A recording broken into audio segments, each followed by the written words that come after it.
My name is Brian, and this is my colleague Dmitry. So I've worked on Spark at Facebook for around 3 years. And then a lot of this time I've actually been dealing with the shuffle problem.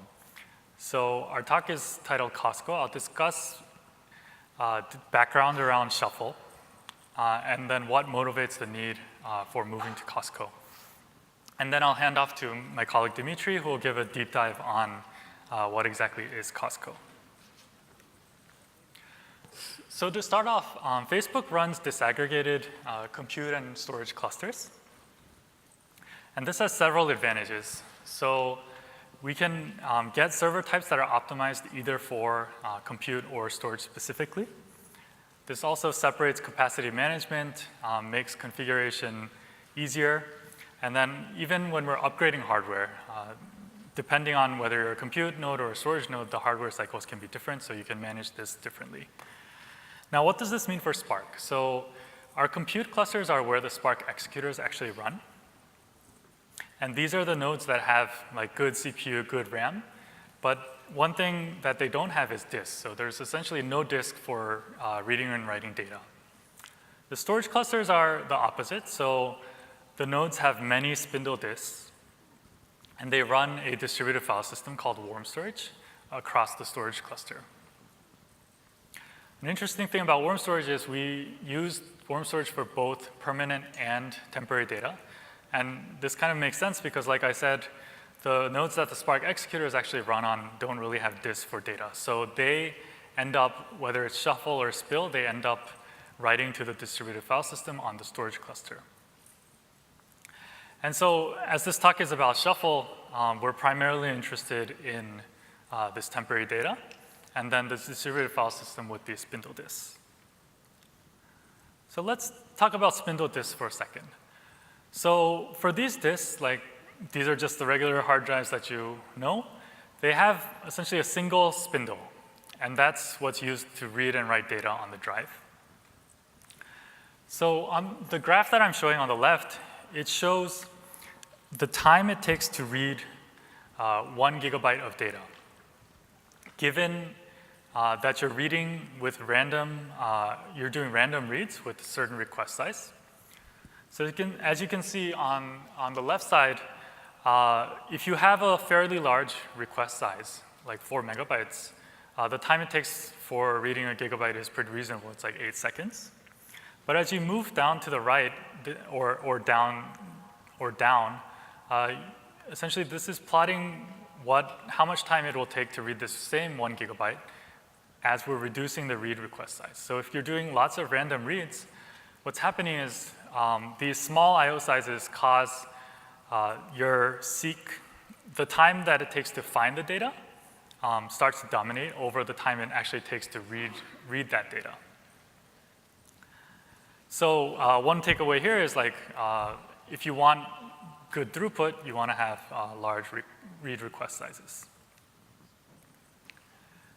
Another thing to note is that like the newer hard drives basically are more dense. So within a single spindle, they have higher disk size. So this new graph plots.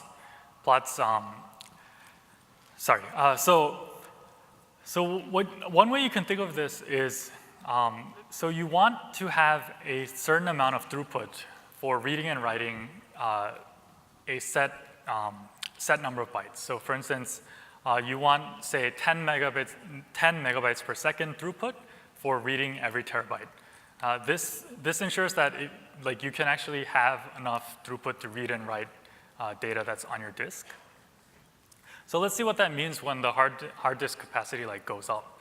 So one point that I highlighted on the left shows for a 7 terabyte drive, if you want to get this 10 megabytes per second, you'll need around an average I/O size of 1 megabyte. But say now you switched to a 15 terabyte drive. Then for the same throughput per terabyte, you actually have to have a much larger average I/O size. So again, higher I/O size, getting a higher I/O size from your workload is important. Kind of another way to look at this, though, is what if you can increase your I/O size? Another thing you can do is actually just demand less throughput. So if you actually reduce the amount of reads and writes you have to do per terabyte, then your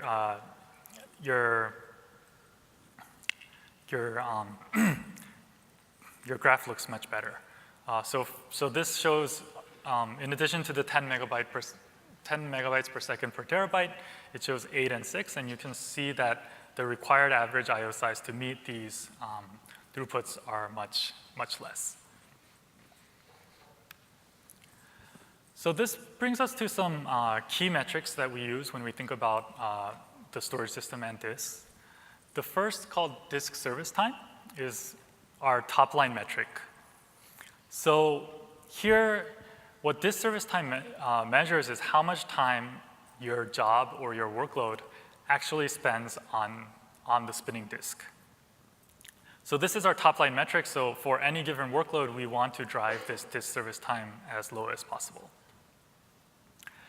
The other metrics are sort of levers that we use to kind of change the disk service time. So we've talked about average I/O size. So if we increase the average I/O size, the disk service time will decrease because we're paying less cost of seeking for the data. The next metric I have on here is I call write amplification. So it's talking about how much we have to actually read and write the data. In particular, the way we define write amplification for our problem is for every byte of shuffle, we define it as the number of bytes you have to read and write from disk for this byte of shuffle. So in a perfect world, we'd have a write amplification of 1. And then I'll explain why we don't actually have this write amplification of 1 in practice. So before we go into Cosco itself, I want to give a recap of what, given this kind of architecture, what Spark Shuffle looks like today. So the basic shuffle problem is to get data that's output from the mappers, and then partition it and get it to the reducers. So the way Spark does this today is every mapper partitions its own data, and then it outputs what's called a map output file. So this map output file has all the data that the mapper has outputted, but partitioned per reducer. So what this means is, for instance, reducer 0 in this diagram, it's reading the partition 0 from every map output file. And likewise for reducer 1 and all the reducers. Then once the reducers receive this data, in many cases when you do shuffle, you actually want to have you want to use the data in the sense that you want a key and then all the values for that key. And to do this, Spark does a sort by key, and then it gives an iterator that exposes the key and the values. So this is the basic flow. Now we talk about write amplification. So what does write amplification mean here? I've highlighted the partition step on the mapper and the sort by key step on the reducer. So essentially what happens is, unless you have enough memory to store all of the data in your task, then you have to spill in these steps. So you have to, when you do the partition, you have to get enough data in your buffer, and then you have to partition and then spill. And then later, this is read and then rewritten into the map output file. Similar for the sort by key, you get a bunch of data, you have to sort it, and then you spill these sorted files, and then you have to read them in a sorted fashion later. And this is where what we're talking about in write amplification is happening. So you're only shuffling like data once, but you have to read and write from disk many times. The other thing you can see from this shuffle flow is that this is where the small IOs problem appears. So essentially, every reducer has to read output from every mapper. And so this becomes m times r number of read requests. Even assuming that like every read can be done with just a single I/O. And in practice, in our production workload, we saw that this made the average I/O size for these shuffle reads down to 200 kilobytes. So it's pretty small, and if you remember the first graph that I showed you, that means that we don't really get a lot of throughput. Now, one thing that I actually presented last year in Spark Summit is a technique called SOS. So this technique specifically targets the small I/O problem. What we do is we can take multiple map output files outputted by multiple mappers, and then sequentially read them and then sequentially write them into a larger map output file, which we call the merged output file. So what this does is it does solve the small I/O problem in the sense that if you do, say, a 10-way merge, then the average I/O size increases 10x to 2 megabytes. But the problem that we haven't solved here is this write amplification problem. And in fact, if you notice, we've actually kind of increased the write amplification because we're again reading the map output files and then writing another copy of these larger map output files. So the write amplification problem is actually increased in this case. And that's what brings us to Cosco. So Dmitry will explain more about what Cosco is, but the two-liner is essentially that mappers are able to share a write-ahead buffer that's shared across mappers that are writing to a reduced partition. And using this buffer, you write the data so that the readers can now read this written data sequentially. So this solves the small I/O problem by creating sequential reads on the reduced side. And we see average I/O size increase from 200 kilobytes to 2.5 megabytes. And then this also solves the write amplification problem. So we no longer have to partition on the mapper, which spills. And then we can optionally sort in Cosco so that we don't have to do the spills on the reduced side either. So here our write amplification reduces from the 3x to what we put as 1.2x, and Dmitry will explain why it's 1.2x and not 1x. So just to conclude my part, this is the current status of Cosco. So Cosco is like a general shuffle service, so we can apply it for both Hive and Spark. For Hive, it's actually rolled out to the vast majority of Hive workloads, over 90% of Hive workloads, and it's been in production for over a year. So it's like a battle-tested system. And we've seen 3.2x more efficient in terms of our disk service time that we defined. For Spark, we have analysis that shows potential of another 3.5x disk service time improvement. And then our analysis also shows that we can do this while not increasing the CPU load. The code for integration is code complete. We plan to roll out during the next few months. So with that, I'll pass it on to Dmitry. Okay, everybody. My name is Dmitry, and I work for Facebook for the last 3.5 years. And I work on Cosco since the beginning of it. So I'm going to just give you some insights what Cosco is, how it works, and why we get these gains. Let's recap what is the context of Cosco development. First, we're optimizing for spinning disks that Brian just explained. And we run on disaggregated compute and storage. And actually, from spinning disks, we share them between temporary and permanent data. And permanent data is bottlenecked by storage capacity, and temporary data is bottlenecked by throughput, or like by IOPS. So by merging them together, we can actually utilize both dimensions more efficiently. And when we started analyzing what actually burns Spindle disks to do some kind of breakdown, we found that actually the most heavy workload to spindles, surprisingly, coming from the largest jobs. And when I'm talking about large jobs at Facebook scale, we can tell that single shuffle exchange is petabyte scale. And with like 100 Ks of mappers and like 10 Ks of reducers. In this case, you can expect that you do quite a bit of spills, just because you probably can't fit everything on the memory of single executor. And it's how we come to this 3x amplification, because we need to spill on the mapper side, we need to spill on the reducer side. In the talk, I'm going to talk about mappers and reducers. And also, we can consider for Cosco, it's like writers and readers for this talk, just to sync up on terminology. So we come to 3x write amplification. So if we talk about 1 petabyte shuffle, to actually deliver it from one stage to another stage, we write 3 petabytes to our hard drives. And another part is I/O is pretty small. Average I/O size is like 200 kilobytes.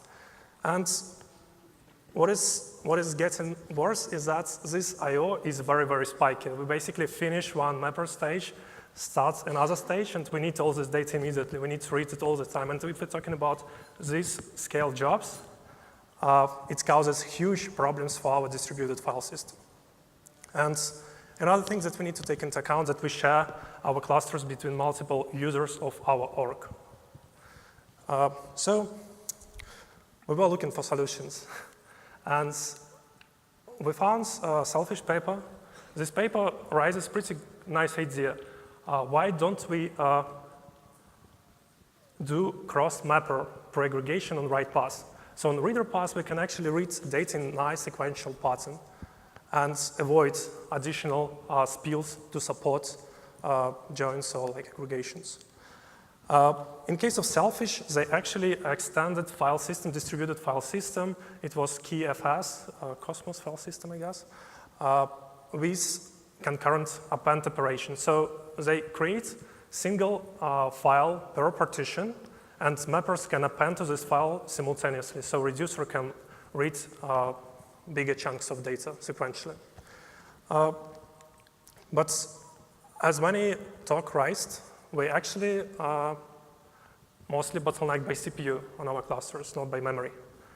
And we're trying to utilize it. So instead of using and exploiting Spindle disks or like other storage methods, we actually decided to utilize this memory. And we use it as write-ahead buffers. So what we do, we introduce new type of service called shuffle service on this host that basically represents this memory. And mappers through the wire transfer records to these shuffle services.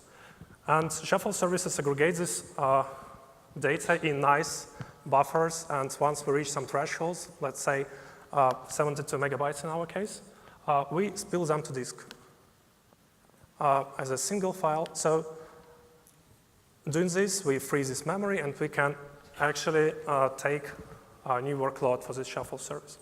So we came from MapReduce world. Like originally, Cosco was developed for Hadoop MapReduce, and we started with certain shuffle. So it's how Cosco works right now, but it's not necessary property. We can do certain if needed. And once sorting is done, we preserve these files in distributed file system. And again, like reducers may read this fewer number of files compared to number of mappers with nice sequential patterns. So by doing that, we eliminate spills on mapper sides at all. We don't do that. We don't need to merge these spills to final map output, especially for large jobs. And on reader pass, we need to read from fewer files. So if we do, for example, join, and data is pre-sorted, we can actually avoid spills as well. It's what brings us to this 1.2 amplification compared to original shuffle for large job. But when we introduce distributed memory, one of the major questions is that what is resilience history here, right? And let's talk what is the semantic of shuffle. It's exactly once delivery. Every row that mapper emits needs to be delivered to reducer. No duplicates, no missing rows, because it's basically make out invalid results, right?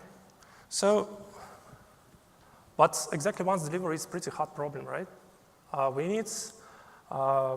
We decided, and this is hard, let's just consider one example.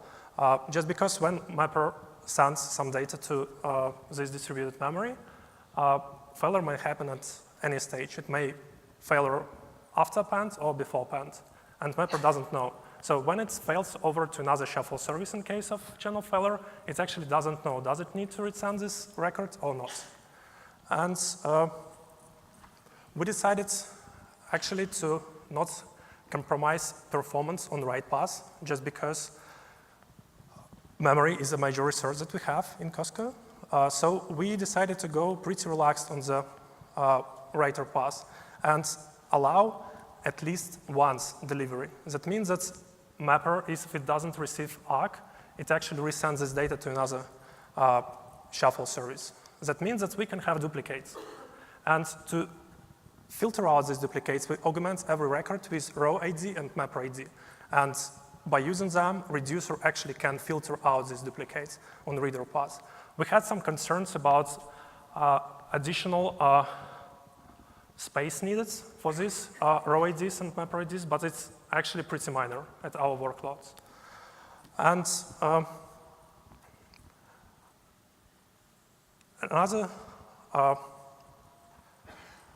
another problem that may be raised is what if shuffle service itself goes down after accepting this data?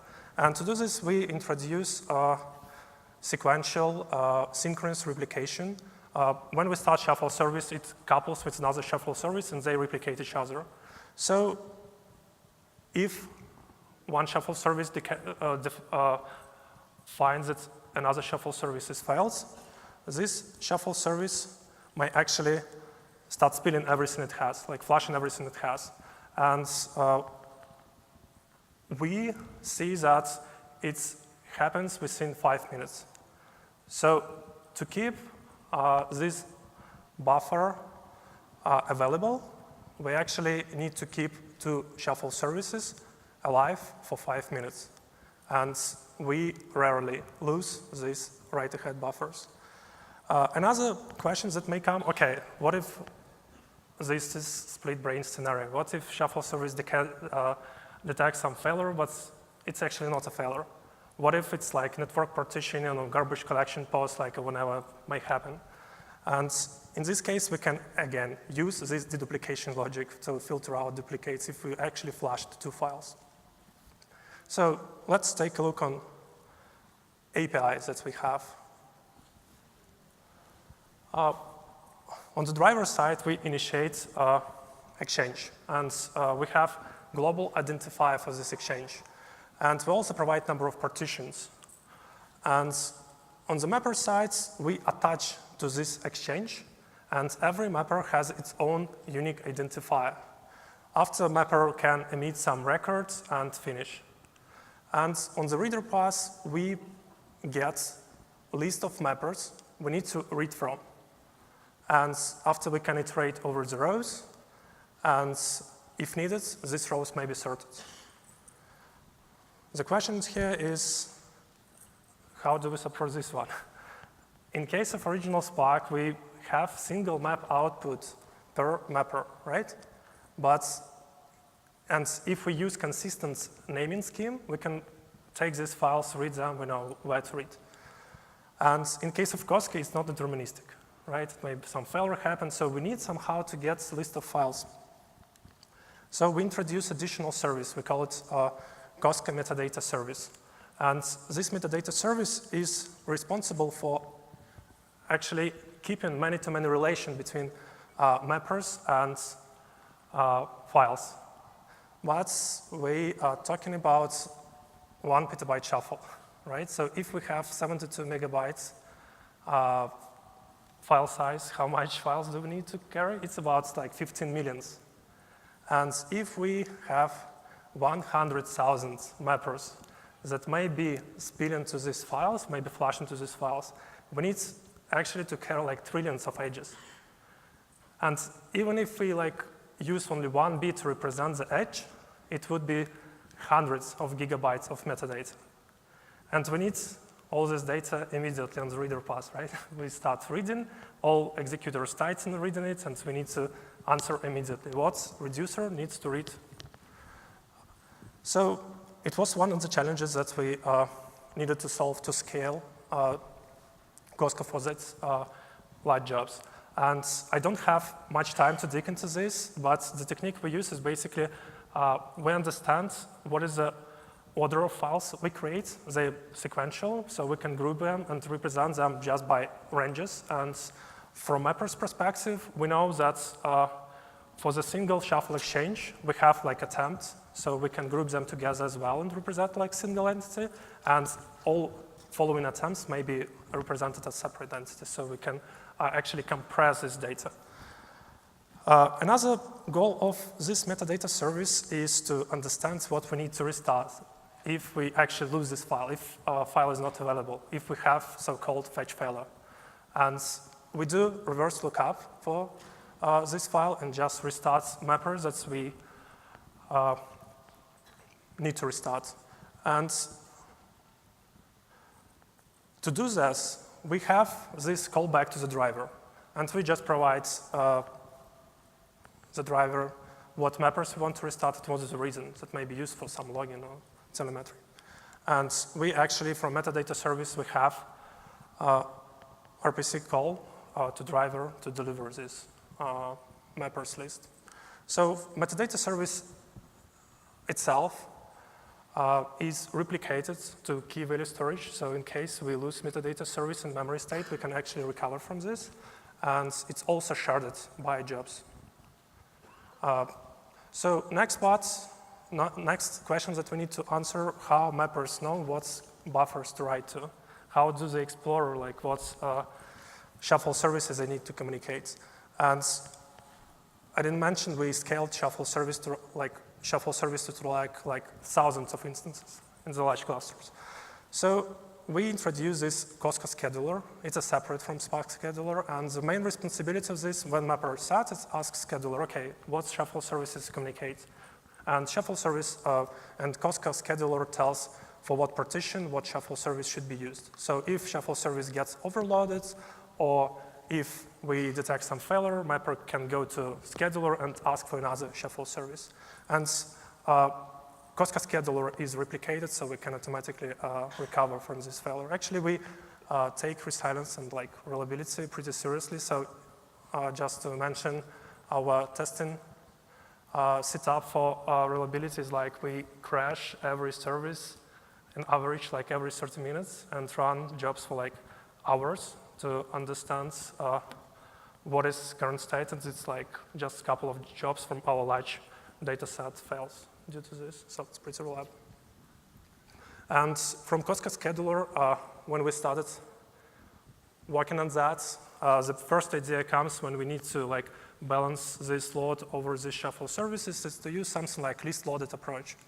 And that means that we are trying to see, okay, what shuffle service is least loaded right now, so let's allocate some buffers on this shuffle service. But this approach didn't work really well, actually, just because mappers can run for hours, but shuffle service may be filled up in minutes. So these allocations become very stale, and it makes no sense actually to do this least loaded approach. And actually carrying this allocation with least loaded approach are kind of expensive. So we switch just to simple random allocations, and it works pretty well for us. So another question, okay, what is the limit here? And one of the problems or differences with original Spark is that we can't sufficiently support large rows. That means that we don't want to deal on shuffle service with large partially available rows that we can do nothing with. As I mentioned before, we actually try to be as relaxed as possible and don't have any distributed coordination on right paths. So we can flush everything immediately in the case of failure. So if we have partially available rows, what do we do? And it also utilizes a lot of memory, so we decided to not support it. Currently, we have soft limit for that, but we're going to introduce hard limit on that. And another, from the capacity perspective, we have two major dimensions of capacity. First is memory itself, how much memory we can give to jobs that are running. And another is how many buffers we can actually keep simultaneously. You can imagine that currently Spark scheduler is not aware of Cosco capacity. So that means that it may schedule like millions of jobs and run a single mapper that demands like one or like 10,000 of partitions. So we currently optimize for our peaks and estimate capacity upfront for that. But if one of the cases when we actually need to introduce some throttling, when we need to reject some demands if it goes too high, so it doesn't affect other users. And shuffle is a big deal, right? It's a bottleneck for large-scale jobs. As I mentioned, write amplification for these large jobs is very high. But what if we break it? If we don't have this high rate amplification, if our pattern, IO pattern, is very nice, like it's megabytes, we actually can introduce unlimited shuffle. And it means that we can process concurrently millions of splits with millions of reducer partitions that will have huge benefits for scheduling, as we can distribute and do preemption for workloads for if some high priority job comes, as we have finer granular pieces of work. And we can also support larger shuffles, like tens of petabytes. So we can actually stop asking our users to like rewrite and or tune in their queries just to support this kind of scale. And another use case that we're looking for is streaming. Currently, Cosco relies on the fact that we actually make all data available when stage finishes, but it's not actually necessary. And we can use this streaming feature of Cosco for like data ingestion, for example. So we think that a lot of companies may have similar experiences with Shuffle, and especially large companies that needs to scale their shuffles and their queries. And we are ready to communicate and actually engage with you guys. So if you have similar problems and you wanted to like learn about our experience more and potentially interested on adopting Cosco, let us know and we can consider open sourcing it in this case. And now time for questions. Thank you.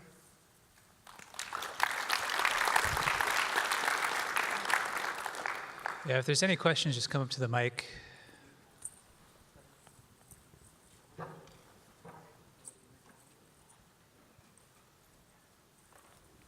Yeah, go ahead. Hi, outstanding talk. I do wonder, at this design you have is using a distributed file system between the mapper and your reducer. Because that so I wonder if that might be a very good choice for this throughput, but I wonder if it might be introduced the latency issues. I wonder if there's any way you have guys looking into like how can you make the shuffle? You have all the good characteristics of the shuffle, but and on the other hand also improve the end-to-end latency. If it's improved, so for example, like imagine let's say you have the who knows, like maybe your reducer or your consumer of the data has GPUs or something, you may be able to like give them. I wonder what kind of idea you guys have. So are you asking like how Cosco affects latency at all? And or you're more specific about distributed file system involvement here? About distributed file system? Yeah. So from distributed file system, we can tell that. So your concern is that distributed file system should actually increase latency. Yeah, exactly. Okay, yeah, it makes sense. So we can think about this way. When we talk like about end-to-end query latency, one of the major parts is reliability of the query itself. I mean, fetch failures that can contribute heavily to query latency. And when we use distributed file system, we can use like region encoding, for example, that makes data much more available. So we eliminate this. So we can tell that these workloads becomes much more predictable for our users compared to original shuffle. If I can say this way. Interesting. So do you have did any performance comparison between the existing Spark shuffle implementation and your implementation? So I can tell that we're pretty neutral right now. Again, like we were not optimizing for performance right now at the beginning. We're focusing on the making I/O pattern very, very efficient. But again, like when we talk about unlimited shuffle, when we can parallelize things, we can have much better improvements as we can parallelize data much more. Okay, thank you. Thanks. Okay, thanks. Thanks for the talk. I have two questions. So you mentioned about supporting Hive. So is Hive queries on Spark or Hive on MapReduce? So Hive on MapReduce. I mean, we're still migrating from Hive MapReduce to Spark. So Hive was a pretty big thing in Facebook like a couple of years ago. Okay, so it's like actually executing in Spark. No? Current story of that is that we migrate like majority of Hive workloads. It's like more than 90%. And currently we are getting integration with Spark at feature complete, and we're in testing mode. We basically find some outliers and do some tuning for Cosco for supporting Spark. Yeah, but I think your question is like, our Hive implementation, it runs on MapReduce. It doesn't run on Spark. Oh, okay, yeah. And the second question is like the scheduler, the Cosco scheduler is running actually as a dedicated process on some node, not in the driver, right? Yeah, it's scheduler is shared, is basically a process per cluster. So it's shared between all jobs that run in the cluster. It's a separate process that runs on like its own hardware. And it's also like replicates. Okay, thanks. Sure. Hey, that was a really good talk. So in the original MapReduce, each mapper would write to the local file system, the temporary files, and those would get copied one network hop over to the reducer. Here it seems like you're trading basically disk throughput for network bandwidth. So you're going to have additional network hops between the mappers, the partitions in Cosco, the distributed file system before they get to reducers. But are you primarily just trying to optimize around Spindle disks? So it's really just the seek time. And do you guys have enough network bandwidth? Because I know, 5 or 10 years ago when gigabit network was like the primary network in the data center, this probably wouldn't have scaled. But like, what does your network infrastructure look like? And do you have network throughput issues? Yeah, thanks for the question. Like at Facebook, we have this fabric that has pretty big capacity on network, and it's growing all the time. In opposite, Spindles are staying the same. So we actually like network becomes much cheaper compared to Spindle time. And do you think that's a general trend in the data center? Because one of the other Facebook talks I saw earlier was talking about disaggregated storage. Because sort of in the early days of Hadoop, you would ship the processing to where the data was located, and now it seems like compute and storage are being separated, and everyone's quite comfortable. It seems like the network bandwidth has increased exponentially in the past 5 or 10 years or so, and you guys are kind of exploiting that to optimize around the Spindle issue. Would you say that's like kind of correct? Yeah, that's correct. And the last question I had was, do you do any compression before you write over the network from the mappers to Cosco? Yeah, we actually use this standard. This compressor was developed at Facebook, and we're currently thinking about LZ4 just for compression between mapper to shuffle service, just because as you can, if in case of sorting, on the shuffle service, we need to decompress data and compress it back if in case we need sorting. So it's basically 2 rounds of sorting and, compression, decompression. That is not the case for Spark. So we're thinking about something cheaper. So we're considering LZ4. Awesome. Thank you very much. Yeah, thank you for the questions. Great. Thanks, guys. We've got a couple gifts for you in the back, but great talk. Yeah, thank you. Thank you.